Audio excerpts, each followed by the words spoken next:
Katika kitu ambacho shetani anakichukia kwenye ukoo, kwenye familia, kwenye kanisa ni umoja. Na kitu ambacho Yesu anakipenda na amekipambania kwa gharama kubwa ni kitu kinaitwa umoja. Katika maombi yote ya Yesu alikuwa akiomba hapa duniani, 17 Yohana ndio mahali ambapo ameomba chapter nzima, lakini jambo kuu analoliombea ni umoja. Karibu katika darasa na mwongozo wa kujifunza Biblia. Leo tutakuwa tunaangalia umoja katika Kristo. Nisikilize vizuri, sijasema tunaangalia umoja wa Wakristo. Maana wanaweza wakatokea watu waitwa Wakristo wakatengeneza umoja wao, lakini si katika Kristo. Mimi ni Maraba Musa wa Patakatifu Media. Tuombe. Baba, asante kwa somo zuri ambalo umeliandaa mwenyewe siku ya leo. Ninaomba ukatusaidie tukayashike na kuyaelewa yale ambayo umeyakusudia katika somo la leo, katika jina la Yesu, amen. Somo letu limegawanyika katika sehemu kubwa mbili. Sehemu ya pili ina vipengele 4. Sehemu ya kwanza tunazungumzia migawanyiko na mabishano ndani ya kanisa la Wakorintho, ambayo hiyo inaweza ikatokea ndani ya nyumba yako, ndani ya ukoo wako, ndani ya kwaya yenu, ndani ya kikundi chenu cha maombi, ndani ya kanisa lako. Ni Bwana asifiwe kwa sehemu ya pili ambayo itatupa jinsi ya kudumisha umoja. Na tutakuwa tuna jinsi zipatazo 4. Tutakuwa Biblia kitabu cha Wakorintho wa kwanza 1 mstari wa 10. Anasema hivi: Basi ndugu, na wasihi kwa jina la Bwana wetu Yesu Kristo, kwamba nyote mnene mamoja, wala pasiwe kwenu faraka, bali mhitimu katika nia moja na ushauri mmoja. Katika nia moja na mshauri mmoja. Tulisema katika somo la kwanza, kanisa la Wakorintho hili, katika waraka wa kwanza wa Mtume Paulo kwa Wakorintho, karibu kila sura moja kati ya sura zipatazo kama 15 kama sio 16, ndani yake kuna katatizo kanazungumzwa, kiwemo kupelekana mahakamani, shida ya wanawake, nani ya mwingine kunena kwa lugha, karama, mambo ya ugomvi, kutengana, zinaa ambazo hata duniani hazipo. Kila sehemu kuna kashida fulani hivi. Lakini jambo la kwanza kabisa ambalo Paulo amechagua kulishughulikia, ambao na sisi nataka tudili nalo leo, ni swala la umoja. Maana yake ni nini? Kama ambavyo shetani ameweka kipaumbele sana kuhakikisha makanisa yanayomcha Mungu yasiwe na umoja, kama ambavyo Yesu ameweka kipaumbele sana kuhakikisha ya kwamba watu wanaomwamini wawe na umoja, ndivyo ambavyo Paulo naye anaweka kipaumbele ya kwamba katika matatizo yote, naanza na hili la umoja.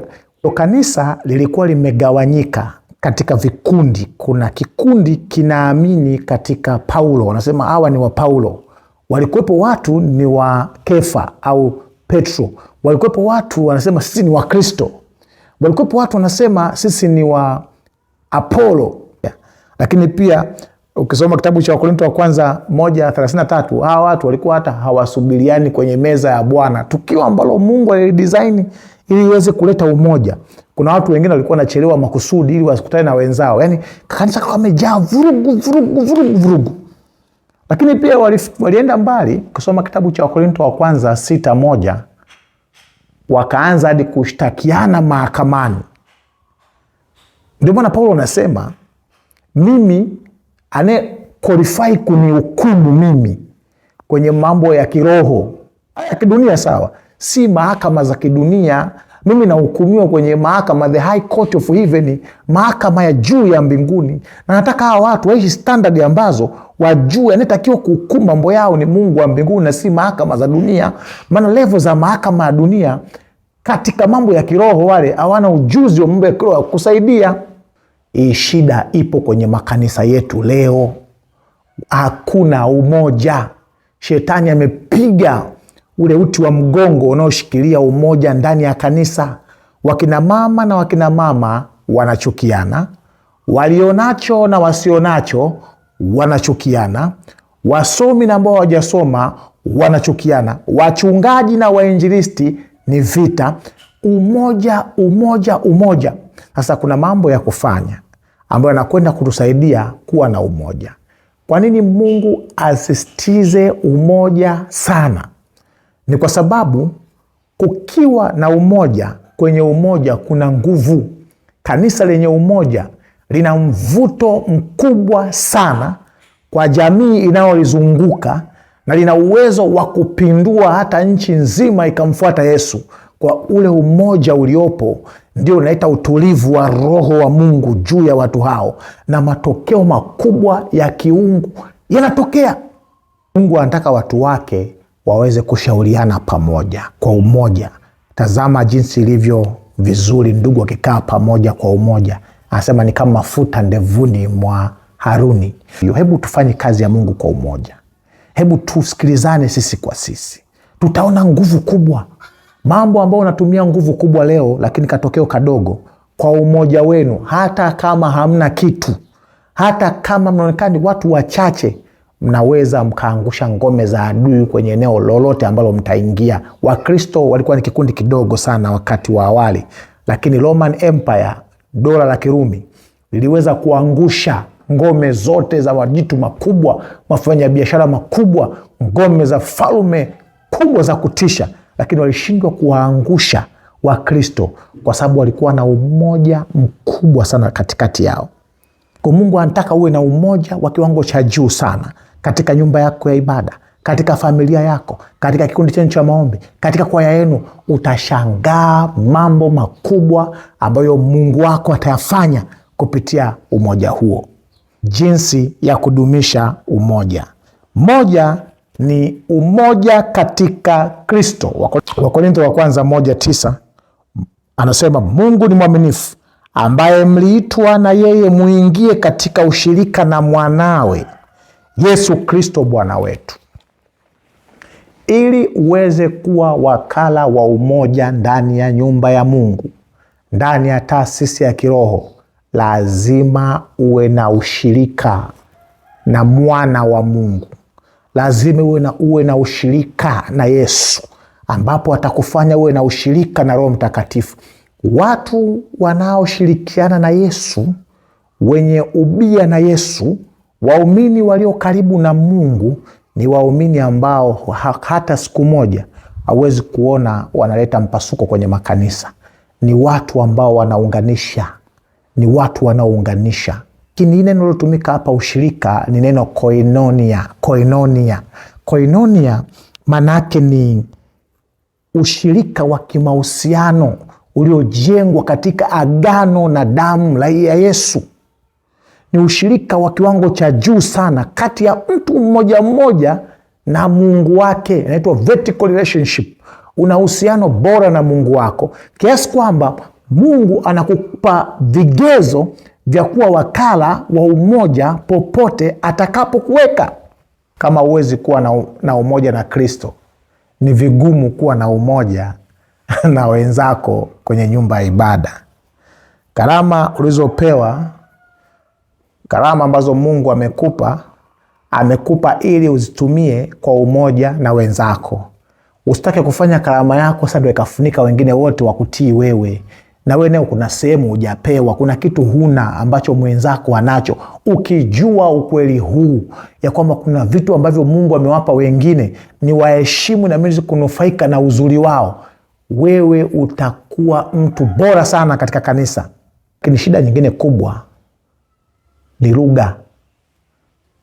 Watu wengi wanaompokea Yesu Kristo wanakuwa ni watu wa neno. Neno la Kristo likiingia ndani yako linabadilisha hata namna unavyozungumza. Na likibadilisha namna unavyozungumza, utakuwa makini kuongea maneno ambayo katika kanisa yanaweza kuleta kuvuruga kanisa na kubomoa umoja wa kanisa hilo. Maandiko yanasema neno la Kristo lijae kwa wingi. Kama mazungumzo hayo yanaelekea kubomoa umoja wa kanisa, na ni vitu ambavyo hata sio vitu ambavyo ni havina mchango wote kwenye uzima wa milele, kaa kimya.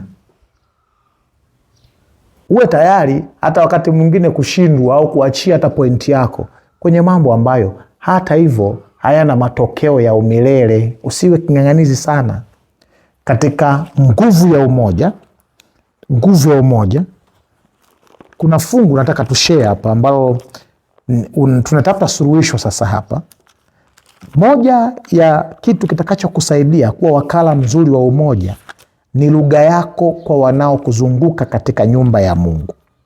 Katika kitabu cha Isaya 41 mstari wa 7 anasema hivi: seremala akamtia moyo mfua dhahabu, na yeye alainishaye kwa nyundo akamuhimiza yule apigaye fuawe, akiisifu kazi ya kuunga, akisema ni kazi njema, na akaikaza kwa misumari isitikisike.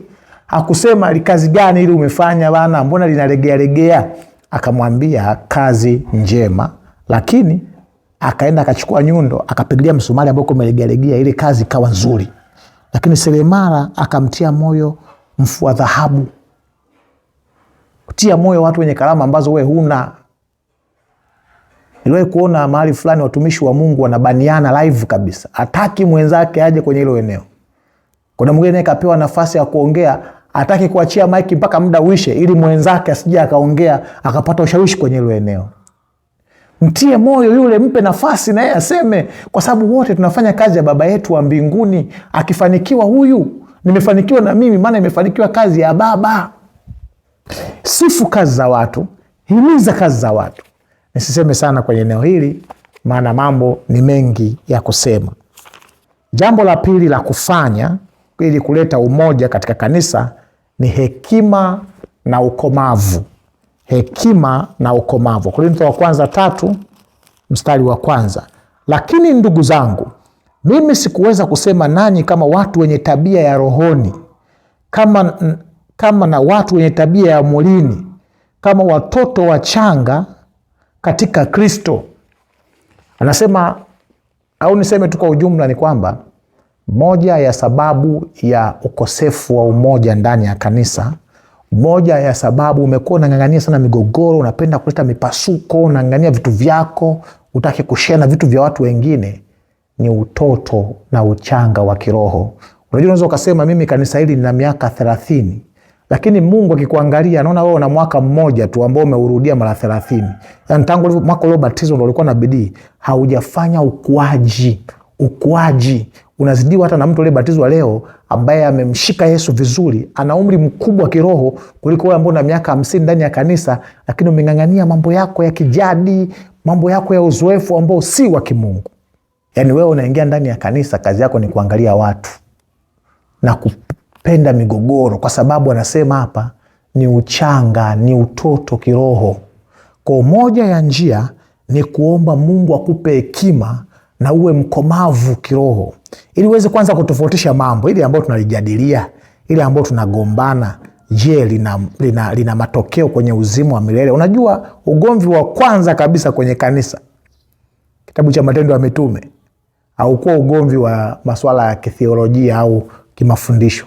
Kwa ni ugomvi tu wa vitu vya kugombania, mara si wa Yunani wananyanyaswa ndani ya kanisa, mambo ya ukabila haya, Wayahudi wanapendelea watu fulani kwenye mgao wa sadaka mbalimbali, zilikuwa nini, mgao wa masuala ya kusaidia wahitaji, vitu vya kijinga, vitu vidogo vidogo. Ndio maana mitume wakasema haya mambo hatutaki. Chagua mashemasi 7 watajiri na hii swala la mgogoro wa kijadi, masuala ya kikabila. Sisi tunataka tubaki na neno na maombi peke yake. Ndio maana umewapresi sana wachungaji ndani ya makanisa, wainjilisti ndani ya makanisa. Wameanza kuwa wataalamu wa kutatua migogoro badala ya kuwa ni wataalamu wa neno na maombi, kwa sababu umekuza migogoro sana. Nikuombe kwa Mungu atusaidie, anisaidie tuweze kuwa watu ambao hatupromoti migogoro, tuwe na ukaribu na Mungu mpaka tuhakikisha ya kwamba nyumba ya Mungu inakuwa nyumba ya umoja yenye matokeo makubwa. Ndani ya kanisa kuna makundi matatu ya watu.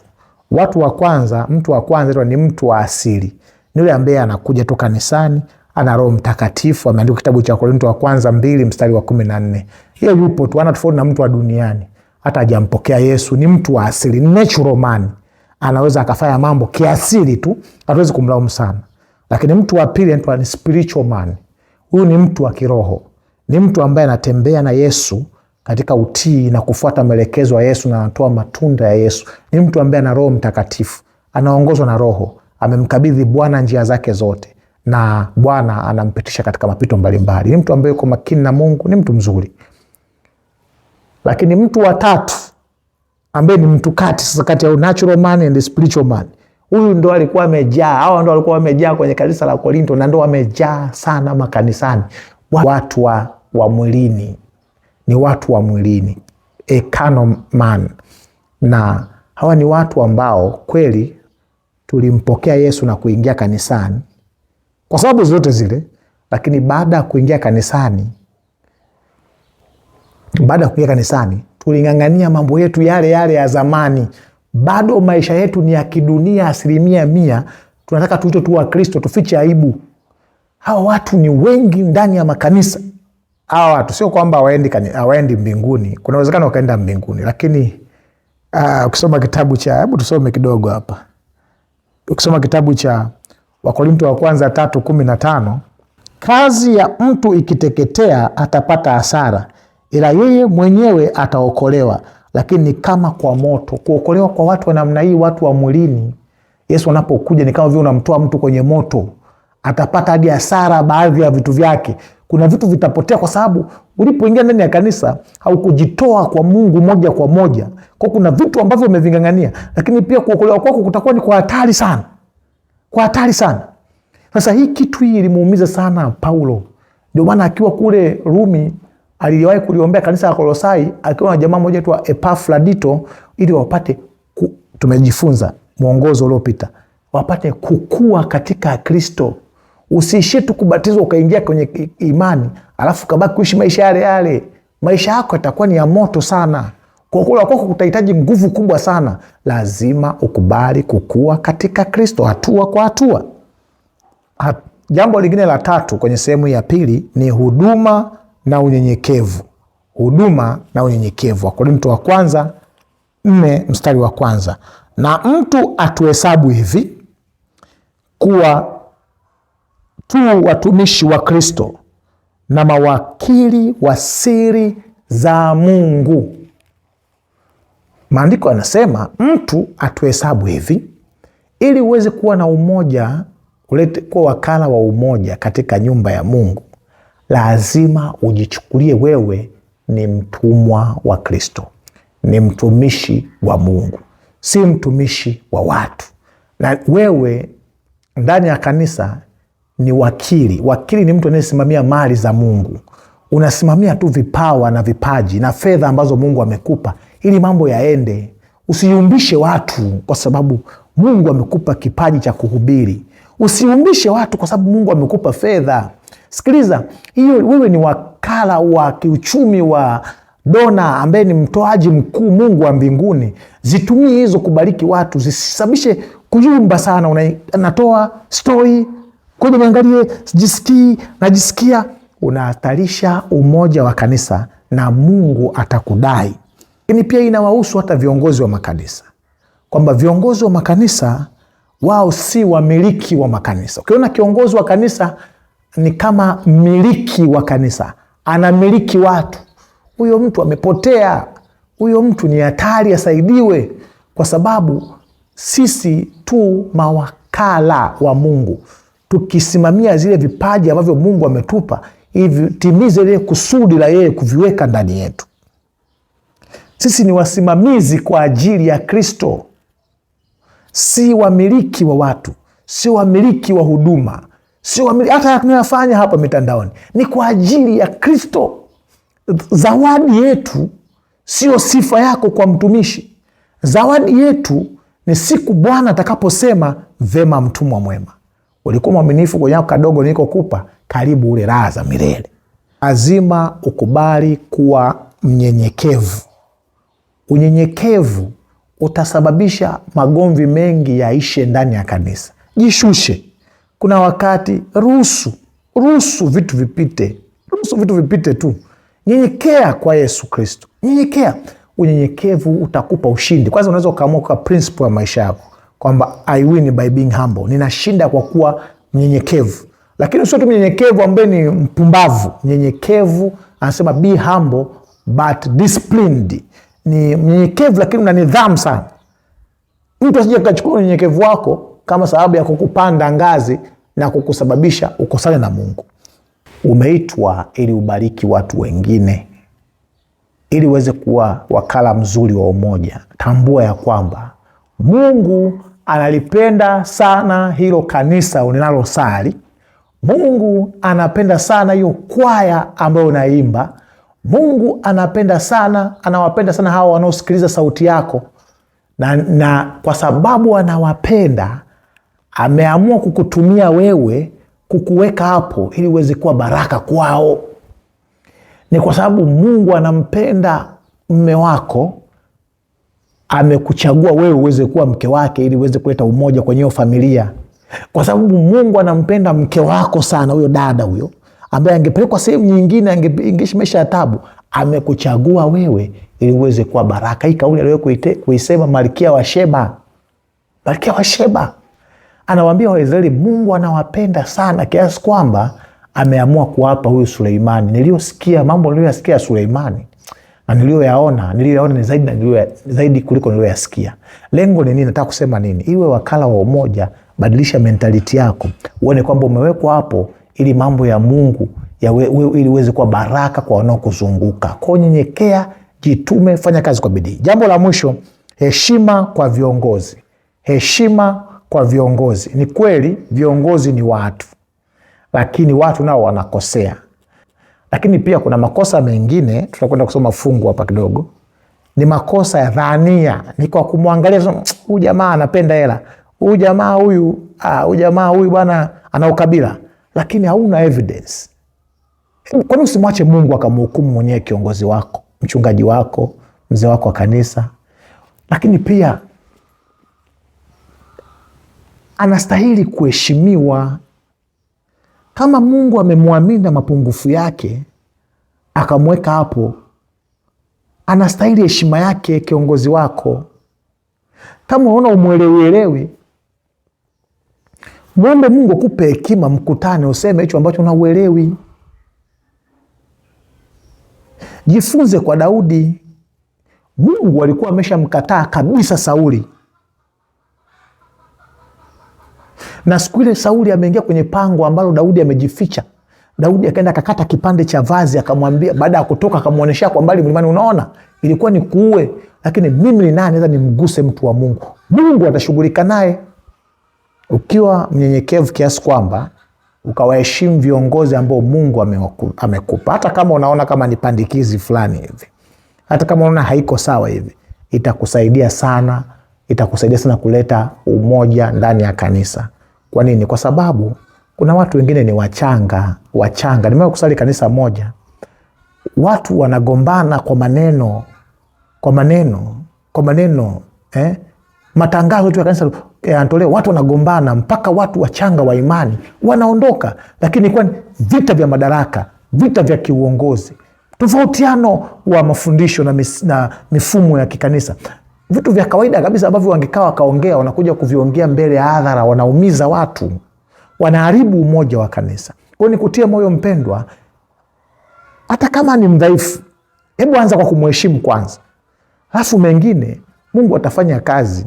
Lakini pia jitenga muda wa kutosha wa kumwomba Mungu aingilie kati, akupe hekima ili aweze kuliokoa kanisa. Kuna watu wanaomba, watu wanahamishwa. Kuna watu wanaomba, mtu anabadilika. Bwana, mbona wewe ulikuwa umepinda kabla hujamjua Yesu? Kwani kiongozi asibadilike? Mungu yuko, anaweza. Na wakati mwingine Mungu amemwacha hivyo kwa sababu naye anatafuta kumuokoa, anatakiwa naye aokolewe. Kwa hiyo itakusaidia sana ukichukua hii kwamba heshima kwa viongozi si kwa sababu ni watakatifu, ni kwa sababu ni vyombo vya Mungu. Hebu tusome kitabu cha Wakorintho wa kwanza 4 mstari wa 3 na wa 4. Anasema hivi: lakini kwangu mimi si kitu kabisa nihukumiwe na ninyi, wala kwa hukumu ya kibinadamu, wala sijihukumu hata nafsi yangu, maana sijui sababu ya kujishtaki nafsi yangu, lakini sihesabiwi haki kwa ajili hiyo, ila nihukumiwe mimi na Bwana. Paulo anasema na nyie inawezekana mnanihukumu, naona kama na mapungufu, lakini si sawa sana nyie kunihukumu mimi. Hata mimi mwenyewe kujihukumu si sawa sana, ila mimi nihukumiwe na Bwana. Lakini naomba unielewe, kwa mambo ya nje, mambo yanayoonekana wazi, ya wazi kabisa, ni mchungaji, unatembea na kimada, tunakijua, umempa na mimba na mtoto ametoka anafanana na wewe, tunakujua wewe ni mtu mwongo, mjanja, na ushahidi wako uko wazi kabisa, na wakati mwingine unafanya hadharani, watoto wanajua. Hii usichanganye na hii kwamba uheshimiwe. Hiyo unatakiwa ukemewe, na hatua halali za kumchukulia mtu ambaye ameleta upotofu wa wazi ndani ya kanisa zichukuliwe, hata kama ni mtu maarufu kuliko watu wote. Hii ina uthibitisho wa kitabu cha Timotheo wa kwanza 5:19 mpaka 21. Timotheo wa kwanza 5:19 mpaka 21. Usikubali mashtaka juu ya mzee, ila kwa vinywa vya mashahidi 2 au 3. Wale wadumuo kutenda dhambi wakemee mbele ya wote, ili na wengine waogope, na kuagiza mbele za Mungu na mbele za Kristo Yesu na mbele za malaika wateule, uyatende hayo pasipo kuhukumu kwa haraka. Usifanye neno lolote kwa upendeleo, wachukuliwe hatua.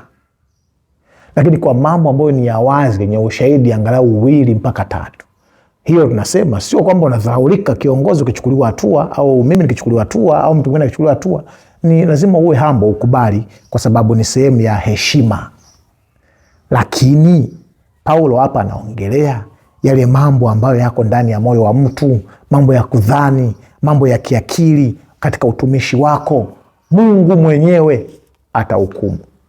Katika kitabu kinaitwa Testimony for the Church, Shuhuda kwa Kanisa, gombo la kwanza, ukurasa wa 324 na 327, upo kwenye mwongozo wetu siku ya Ijumaa. Umoja na mapatano ya watu wa Mungu waliosalia wanaoamini ukweli vina usadikisho wenye nguvu kwa ulimwengu kwamba wana ukweli na ni watu wa pekee waliochaguliwa na Mungu. Umoja huu na mapatano vinamvuruga adui, na amekusudia kwamba hautakuwepo.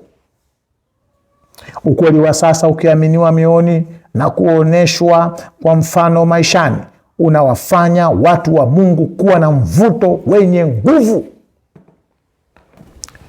Shetani amekusudia kuvuruga kabisa umoja. Kwa kabla hujang'ang'ania kitu kabisa, kipime. Je, ni cha kimungu unang'ang'ania au ni mambo tu ya kawaida? Unataka yawe ishu mpaka kanisa lisimame? Shetani anafurahi sana. Na ndani ya makanisa, Yesu alisema hatukupanda mbegu njema, magugu yametoka wapi? Usiku mlipolala, adui alikuja akapanda magugu. Yaacheni magugu na ngano yakuwe pamoja. Na adui naye anapandikiza vidumaa vyake mle kanisani. Kazi yao ni kuhakikisha kwamba hamshikamani. Hauwezi kuona kwa sura, usije kashikilia watu mkapigana ngumi kanisani kwako, lakini jua kwamba kuna satanic influence ambazo zinahakikisha kwamba hakutakuwa na umoja, maana mtamtesa mkiwa na umoja. Hapa ndipo lazima muinuke kuwa watu wa maombi, watu wa kufunga, watu wa kumng'ang'ania Mungu, na utauona mkono wa Bwana. Baba, ninakushukuru kwa neno la leo. Mtoto wako amesikia, naye ameamua kuwa wakala wa umoja. Lakini si umoja tu ule wa kijumuiya wa kawaida wa kiikumeni, ni umoja pamoja na Kristo ambao utamfanya kuwa wakala wa umoja. Kama ambavyo umeomba katika kitabu cha Yohana 17 ili tuweze kuwa na umoja, nami namtamkia nguvu ya umoja katika maisha yake. Kama kanisa lake limekuwa likiteswa na migogoro na mivutano, katika jina la Yesu, kwa kuwa tu yeye umemweka hapo na amesikia habari hii njema, ule mgogoro ufe na utoweke kwa jina la Yesu. Kama familia yake inapitia migogoro, wanapigana, wanamkudhalilisha Mungu wa mbinguni, natangaza kwa mamlaka ya jina la Yesu, tangu sasa hiyo kitu itoweke kwa jina la Yesu. Lakini pia Bwana Mungu wa mbinguni, ninakuomba ukamsaidie mtoto wako huyu akaweze kujenga ukaribu na wewe, akawe na ushirika na wewe, akawe na ukaribu na wewe katika viwango vya juu. Lakini inawezekana kabisa huo ukosefu wa umoja na nguvu ya Mungu imeshindwa kudhihirika kwa kiwango kikubwa katika eneo ambalo umewaweka hawa watu wa Mungu, ni kwa sababu wamegoma kukua, ni wachanga, wako vile vile tangu walipobatizwa, hawajakuwa katika neno, wamekuwa wakirushwa huku na huku katika kila upepo na wa kila maarifa. Ninamwombea Mungu wa mbinguni ukamuimarishe katika jina la Yesu, amen.